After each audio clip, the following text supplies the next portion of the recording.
St Cuthbert still looms large in the history of Northumberland. He was born in 634 in East Lothian, which was then part of the Kingdom of Northumbria, and he died in 687 in Lindisfarne. At various times through his life he was a monk, a bishop, finally a hermit, and then a saint.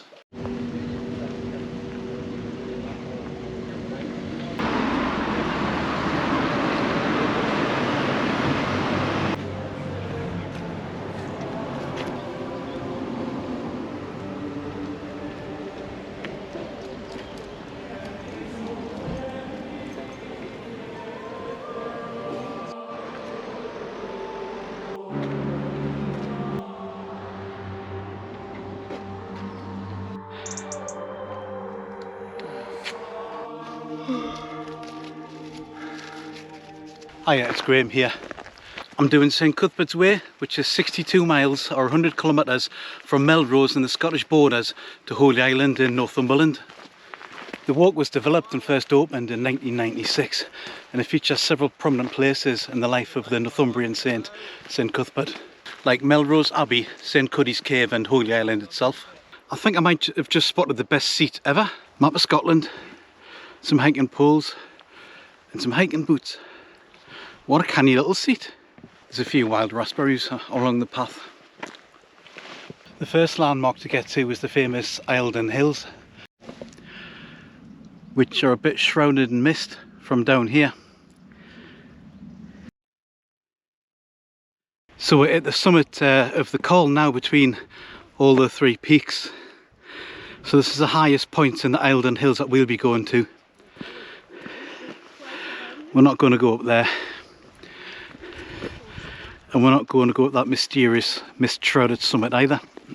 There's a bit of sheep sorrel here which I've been munching on the way up, thanks to the bushcraft course I did with Northern Woodlow. So Diamond Dave's actually gone for a run up the hill, and he's left his rucksack behind, so I'm tempted to take his tent from there and carry it and just play a prank until we get to the first campsite. But that does involve me carrying his tent, so actually the joke would probably be on me. Unless I put my tent in his bag. Yeah, I think I've just figured it out.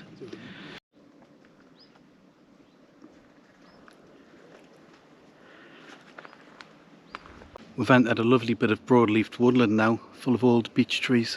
I have to catch these two characters up. I stopped to chat to a lad with a German short-haired pointer. And I've had pointers since I was in my 30s, so I had to stop for a little chat.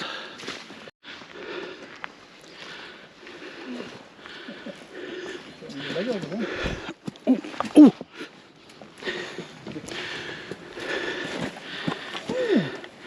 Actually, this might be difficult for my short legs. Yeah, I'd sit on it. For all that woodland was magic, and I love beech trees, we've come through it and back into an open heath, and it feels lovely with a little bit of breeze around us. There's a Roman fort near here called Trimontium, and it's pretty clear that that was named after the Eildon Hills, the three Eildon Hills. Trimontium. We've met these lovely folks along the way, and this is Richelda's. It's her birthday today, so happy birthday and thank you for the cake. No, you're Shall very we sing welcome. happy birthday to Richelda's? No, we shouldn't.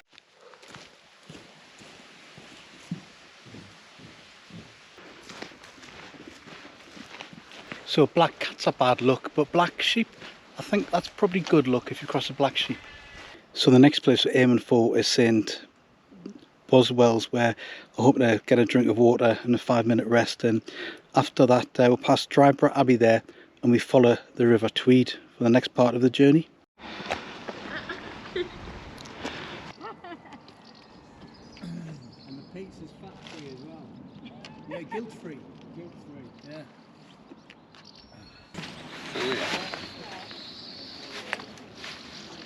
Diamond Dave's now got his sunglasses on and he looks like a superhero once again.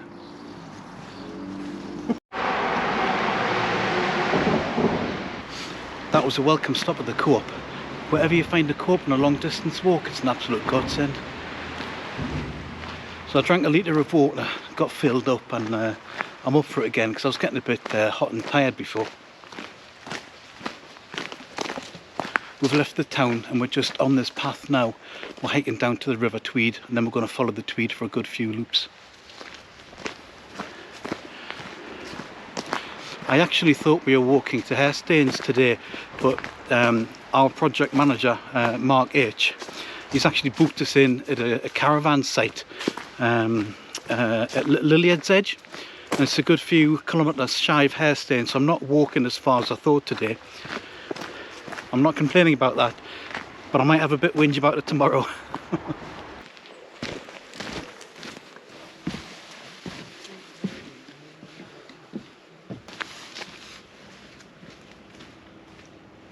So this is our first glimpse of the Tweed, with one of the Eildon hills in the background. It's one of the great salmon rivers of Scotland. It's 156 kilometres long, and yes, I do believe the Clough derives its name from the river. And as we pan around, we see alright lads. Great, canny.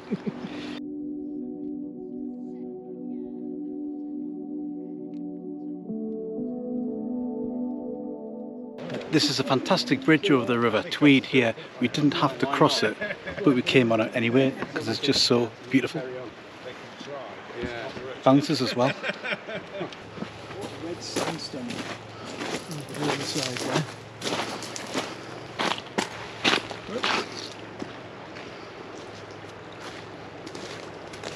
I'm really enjoying this bit of the hike now. This path beside the River Tweed is really beautiful. Lovely little fast flowing streams. Just seen a grey heron up there, and they're fantastic leaves you can make a hat with. It's just lovely.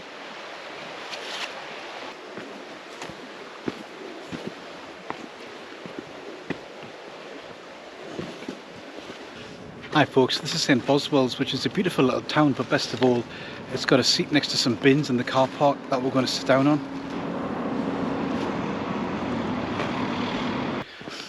Hello folks, so we've left St Boswell now and we're heading downhill to do a final big loop of the Tweed before we head off for the final few kilometres to Hairstains. And I'm looking forward to getting the tent pitched now. I can feel it in my feet and my hips a little bit. I just finished night shift yesterday and it was a really busy set of nights. And I'm still pretty exhausted from that. So I think when the tent's pitched, I've had a pint and a pub meal. I'm going to sleep tonight, hopefully. It looks like we're heading over a golf course now, so I better keep my head down.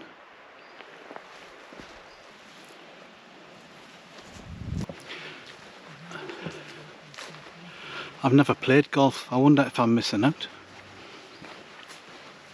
Ah, here we go. Beware of cattle. Keep to the double fenced path to avoid cattle. I think I'll do that. My good friend Sean P, his partner Kat once had a dream where I was trampled to death by a herd of cows, and there's a good chance that won't come true, but it's good to be wary. Yeah, best to be careful. Just seen this nice little structure here, and I wonder if it's an old ice house for the house I can see just there, just peeking above the ridge with the chimneys. That's very cool, isn't it? Literally. Ah, now this is us coming into Maxton now. It's a beautiful looking church and churchyard there, and like all good villages, Maxton has a seat, and I'm starting to appreciate seats in villages at this point. We've done about 6 hours walking now, and I think honestly that's about what I'm comfortable with for the day. There's still a few kilometres to go yet though, but my legs are feeling heavy and hot now, but I've just got to crack on and stop whinging.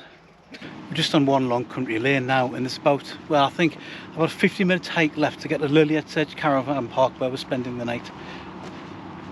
And this bit is a tiny bit of a drag, but on the plus side, I'm not carrying the body of a dead monk. Kids are funny, aren't they?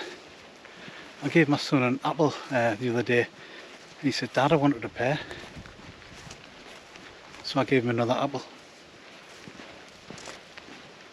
I brought some luxury items to help me on this trip. 3 luxury items. I brought a hip flask of Lafroig, I brought some tent boots, and I bought an Ucco candle lantern, and I can't wait to use all 3 tonight. So this part of St Cuthbert's Way is the old Roman road of Deer Street, and because we're still on St Cuthbert's Way at this point, the caravan park is going to be 100 yards through a farmer's field and on the other side of the A68. So it's a minor little obstacle, but we're nearly there. We're about 1 kilometre off the caravan park. Nearly there for today.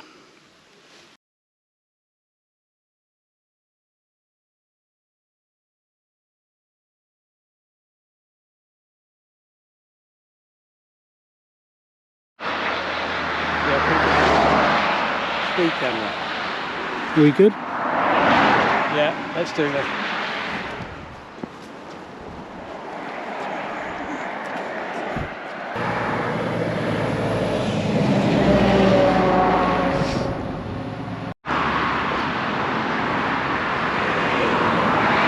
Well, that's the first day done and the tent up, so I'm glad of that. It's a Fiango Cotta. You've probably seen it in the last couple of outings. It's a familiar tent, so I'm not going to say anything more about it, but I do like it.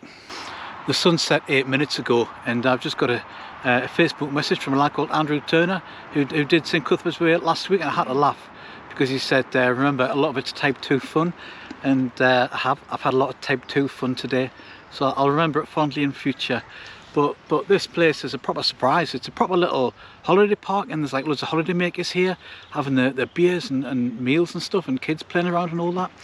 So it's a bit like Haggerston Castle, I guess. So we're going to go and have a meal. We're going to have maybe one beer, maybe two, and then I'm going to turn in for the night.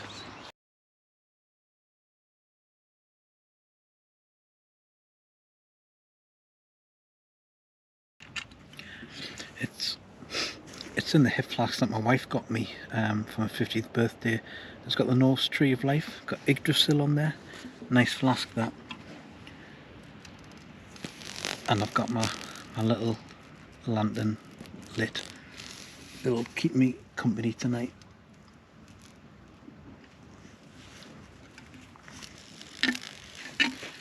I saw a couple of German short-haired pointers on the route today. And it was nice to see, because I've had German short-haired pointers for years now, since I was in my 30s. Nearly 20 years we've had pointers, and got us thinking about we lost our dog, our lovely Cassie, who was 15 a couple of months ago, and you know, every day of that dog's life we asked her who's a good girl, and I hope by the end she realised it was her.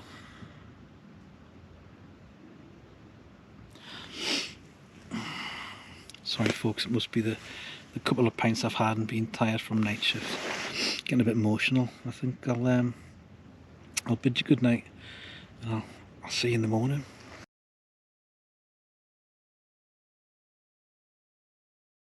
Morning folks. I didn't sleep terribly well last night. I think partly as a result of just coming off night shift.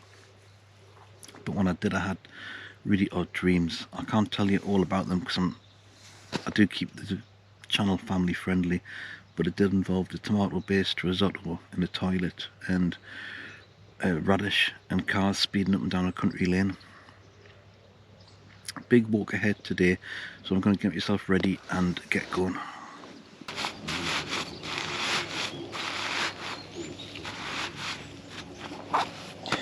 Right folks, I've had a shower, which is pretty unusual for me on a long distance trip, and now I'm eating a cheese and bean pasty with brown sauce, so that's all good. It's just totally grey and saturated today. It's not actively raining, but there's just a mist everywhere. So the plan is from here, hike to Jedburgh, and then pass through Morebattle, and then onto Town Yetham, where we're going to stop the night again. Breakfast of champions. Apart from the walking is luxury, yeah.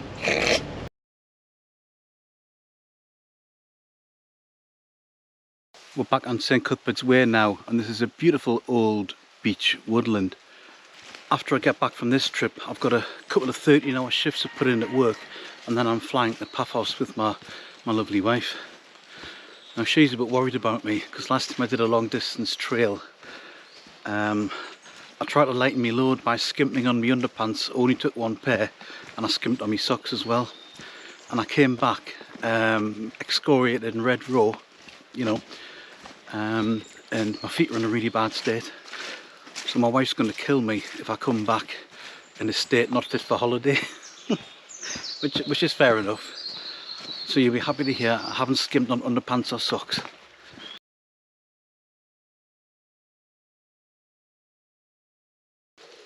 I think this is probably an old hedgehog fungus, which is meant to be edible, but I'll save myself for the pub meal tonight.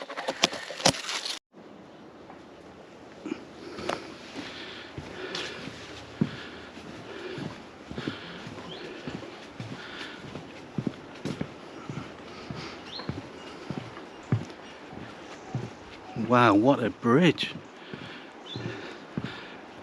This looks fantastic.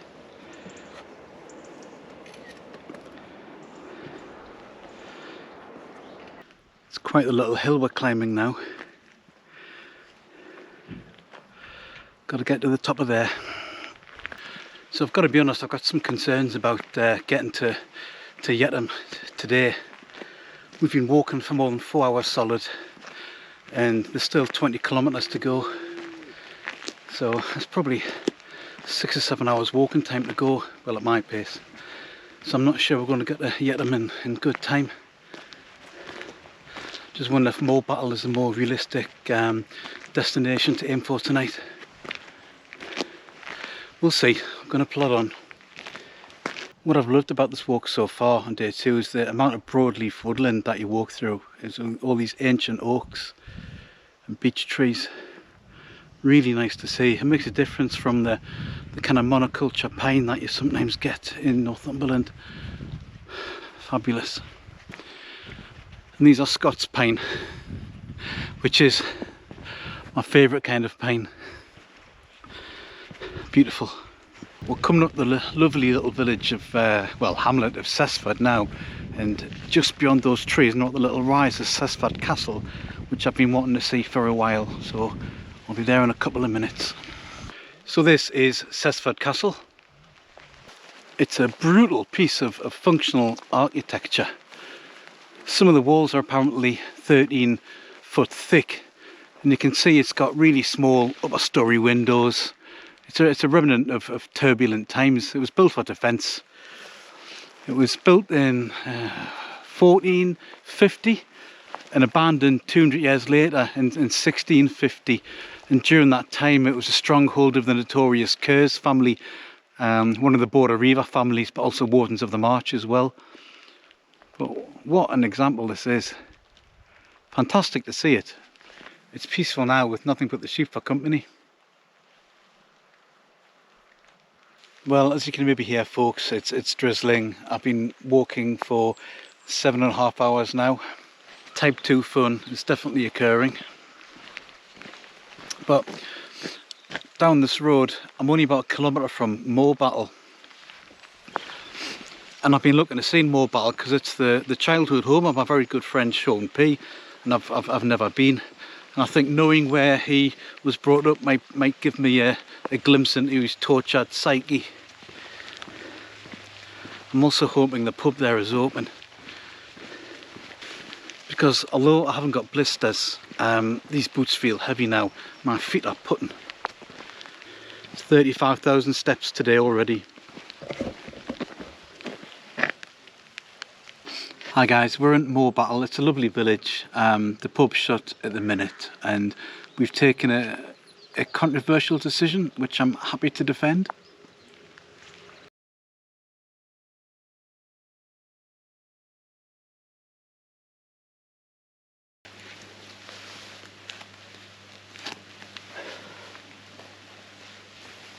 So we got to Morebattle after 8 hours walking today, in the drizzling rain the whole time, more or less, and there was about 10 kilometres further to go to Kirk Yetton, which was the plan, and we had a campsite booked at Yetton. So when we got to Morebattle, we sat down and had a realistic think, and we would have got to Yetton well after dark. Missed the meal we had booked. Everyone would have been completely miserable. So, and I make no apologies, we got vehicular transport between Morebattle and Kirk Yetton for the last few kilometres. and you may think of that as a bit of a failure, but it depends what your goal is. For me, the goal isn't doing St Cuthbert's Way by foot per se. The goal is to spend time with my friends outdoors, enjoying myself, looking at a bit of history along the way. And I think by doing that final few kilometres on foot, as I said, would have gotten there at dark. It would have ruined us for the next 2 days. And I think by doing this step today, we've preserved ourselves for the next 2 days. And I'm going to go on and succeed by enjoying the rest of the trip. And I know you might have a different opinion. Feel free to comment. And, you know, it is what it is. And I think we're all glad that we made the decision.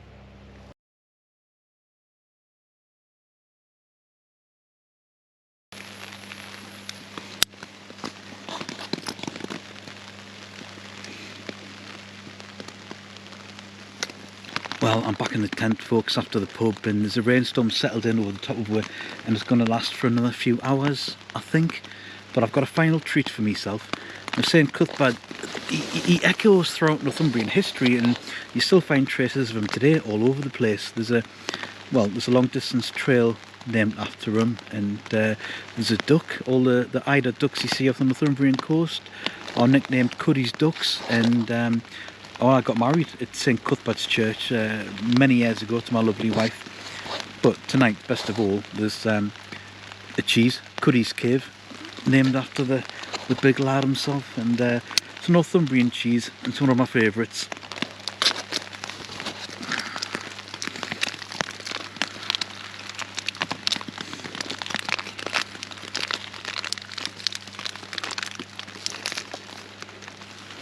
And it's the most appropriate cheese for this trip, of course.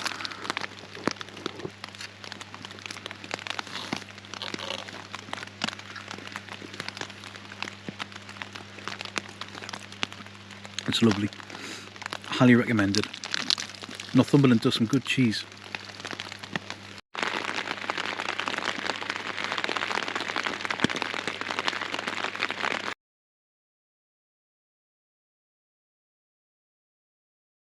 We're just leaving Town Yetton now and coming into Kirk Yetton. There's the boys there. My rucksack last night was sticking out the tent out of the fly sheet. I had to use the hairdryer in the toilet to dry it off. Good job that Diamond Dave there had a pile of 20p pieces.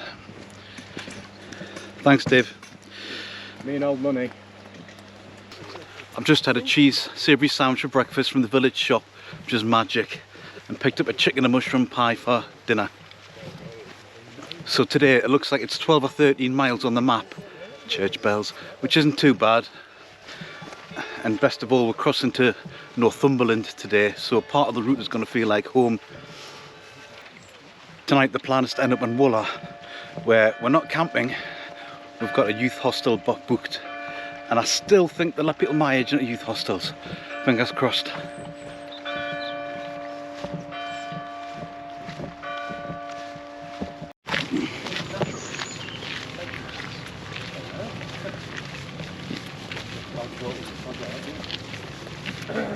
I've wanted to see this rock for a while. This is a monument to the Far Gypsies, who are historically important in the Yetton town. Oh my goodness me. So this is our first really good sight of the Cheviots. We're walking into them now. It's been a long, slow road up from Kirk Yetton, and some of the hills are starting to look a bit familiar. I think this is Green Humbleton up here. That's near Eccles Cairn, where I've camped before.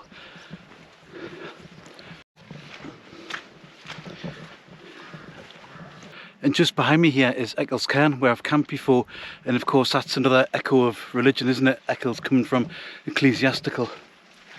It really is a good place to camp. It gives you a lot of viewpoint for very little climbing height, but it can be very windy.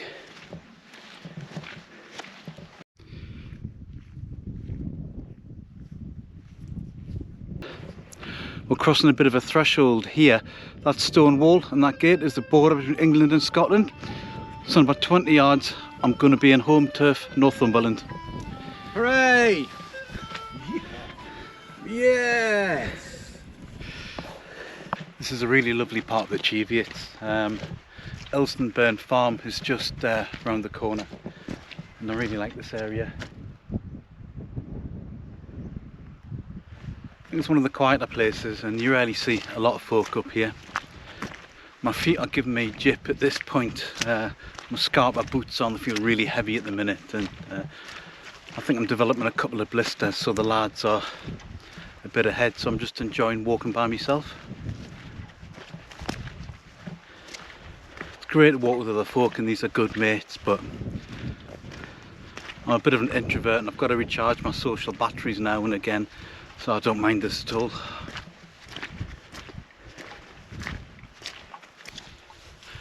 And I must thank the lady of the e-bike, the mistress of the border forests, and the queen of the mountain star Kiwi. Thanks Donna Vancina for the coffee. It was really needed this morning. Yeah,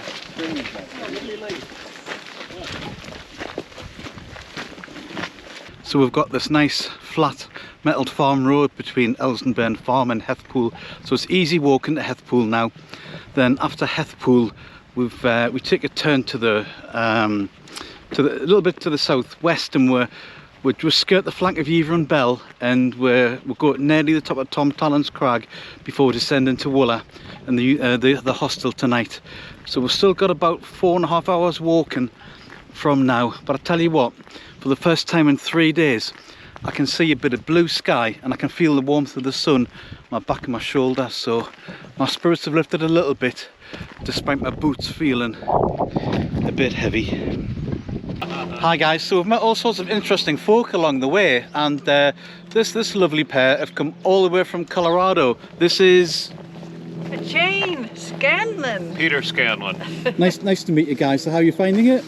Oh man, we really love Scotland, and I think we're gonna love England too now that we've stepped foot in It's been it. beautiful. Really everything I would have expected. Never done a walk like this in England and Scotland, and it's really magnificent. It's a lot of mud and sheep. We're and unlike hills. unlike you gentlemen, we're on a pamperage, Yes. which is a cross between a pilgrimage and being pampered by sleeping in really comfy hotels at night. That sounds the correct way to do so you Yeah. can take that term. It'll become viral after you show your YouTube video, and you're welcome to all the receipts from it. Oh, thank you very much. Thanks guys. Thank you.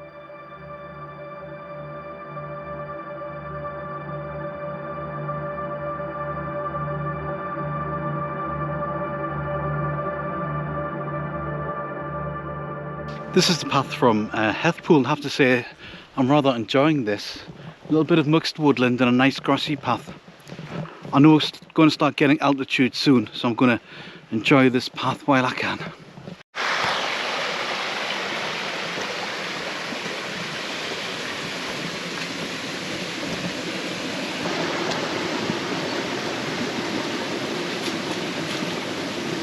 There's just a few scattered rocks here and some raised banks, and there's this little ruin here. At first I thought it was a square sheep stell, which would make it very unusual in itself, but on the map it's an unnamed homestead, abandoned many years ago by the looks of it. But actually, what a nice little area to camp. We're really starting to gain a bit of altitude now, and just in front of us there, that's the mighty Eildon Bell, and at the top of that is one of Northumberland's 271 hill forts, and I think it might be the largest. Correct me if I'm wrong, and often considered the most important, but I'm not going up there today. St Cuthbert's Way leads me up here. The terrain's changed now, it's all very purple heather and moorland, and I love this kind of moorland. I love walking through it. Hear the wind? That's the sound of your ancestors whispering in your ear.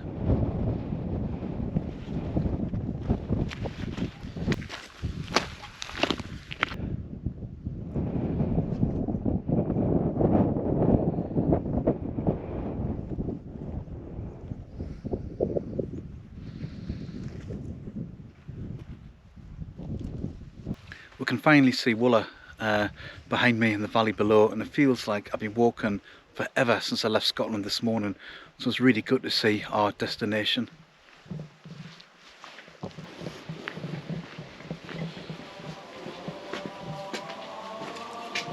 Thank goodness we're here.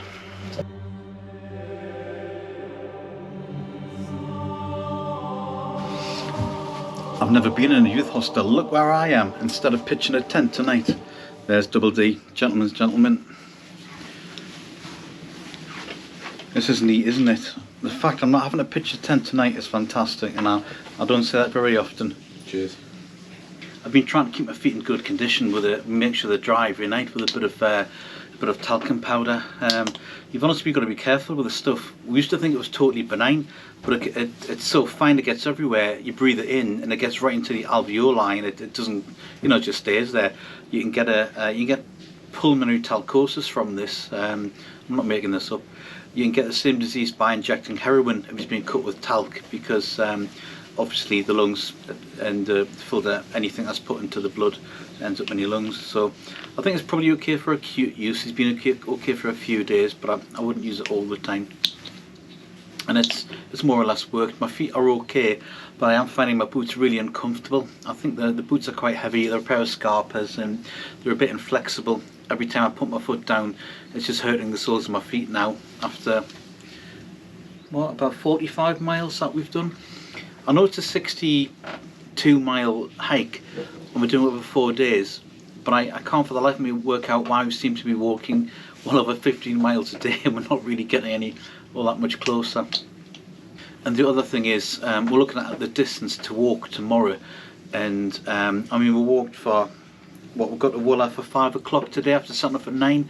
It was a good 8 hours of moving from Town Yetton to Wooler, and it was about as much as I'm comfortable with. It was enough, you know, it was just enough. And although I could have done more, it starts becoming a chore and unpleasant, and that's not what I want my trips to be about. And looking at the distance to cover tomorrow, we're really going to be pushing it to get onto Holy Island and back onto the mainland without getting trapped.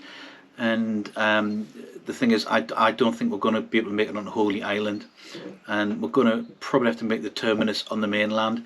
And it's a real shame, because it is about St Cuthbert's journey, but you know, I'm not King Cuny. Well, he couldn't control the tides either, could he? It is what it is. Stick with us, see how far we get tomorrow, but I don't think we'll be making it at Holy Island.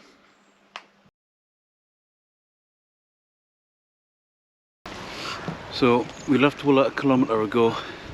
It's tanking it down. I'm not really I mean, it's definitely type 2 fun. I'm not really enjoying this, to be honest. My boots have proved too narrow for real long distance walking, too heavy. I'm not thinking about the end of the trip yet. I'm just going to mentally chunk this last day up, and I'm not thinking of getting beyond St Cuthbert's Cave, and hopefully we'll be there before 11 o'clock in the morning, get a bit of shelter, get a mince pie that I bought at the co-op last night.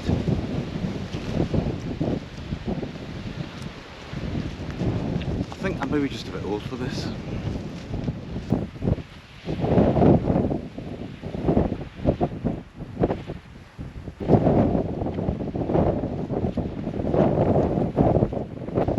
We've climbed out of Wooler on a big slow rise now, and we're on top of Reetwood Moor, and to be honest, it's really blustery, but it's really pleasant. It's blowing the cobwebs away. There's a few cup and ring marked rocks on here, but we haven't really got the time to go and search for them, so I'm hopefully going to see the sea soon. I know it's a good 17 miles away, but still I hope to get to a rise and see it, but you never know. Fingers crossed.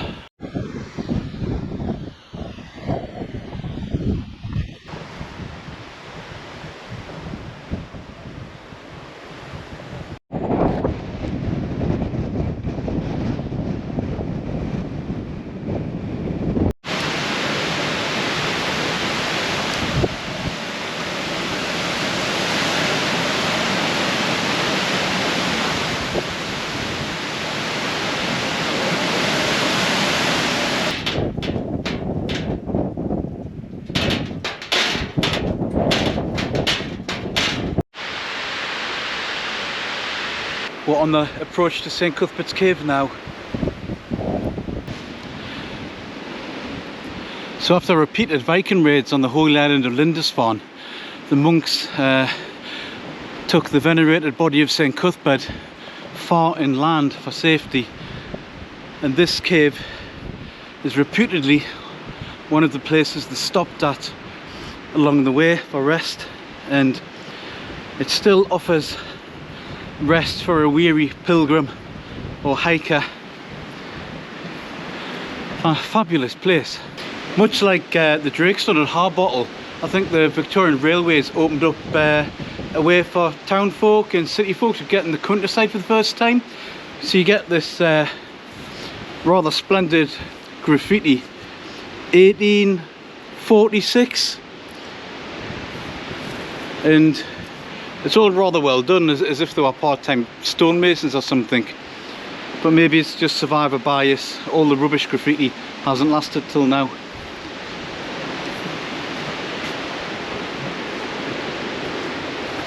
That is 1752. Wow.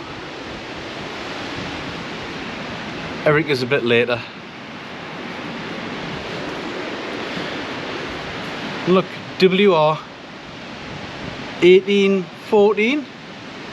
No, 1864. It's a sort of immortality, I suppose. And there's a beautiful bit of writing on this rock as well.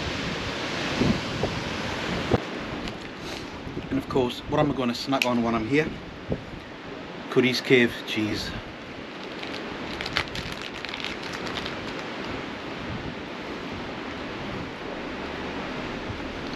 Very good.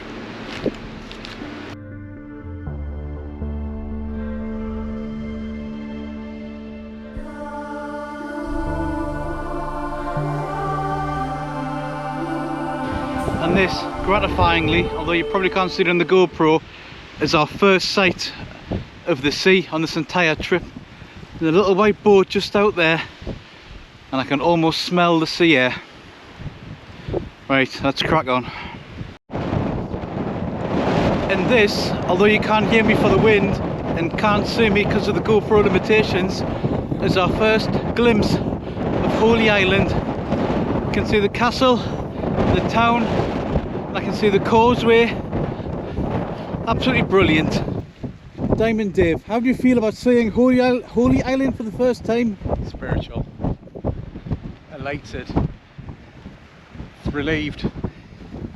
Thankful.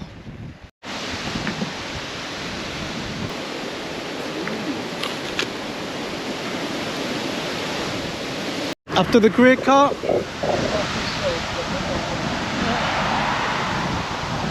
Ready to go? After this one.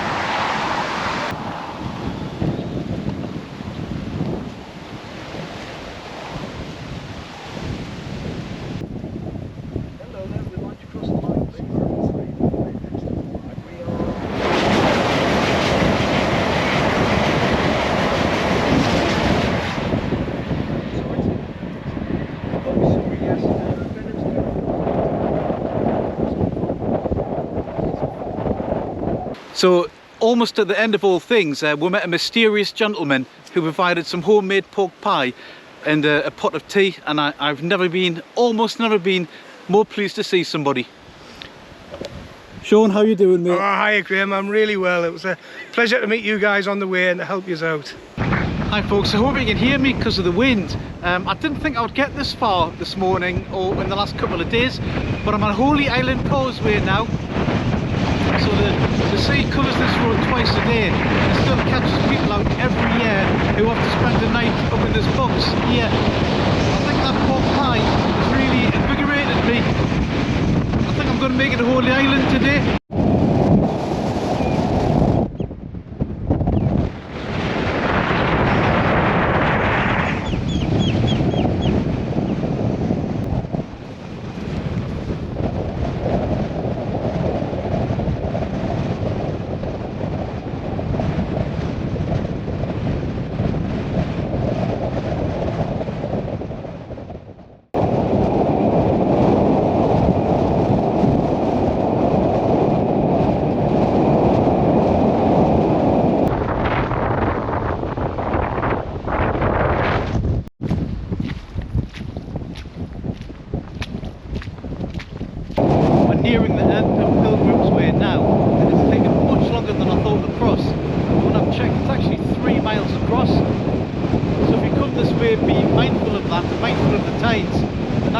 tide does cover Pilgrim's Way faster than it crosses the road causeway, so I'd be careful.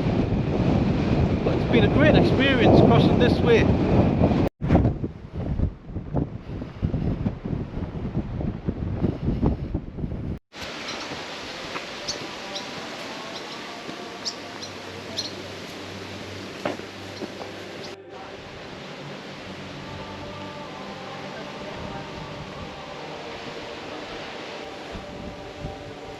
So I'm finally here, folks, and I didn't think I would make it for most of the trip, if I'm honest.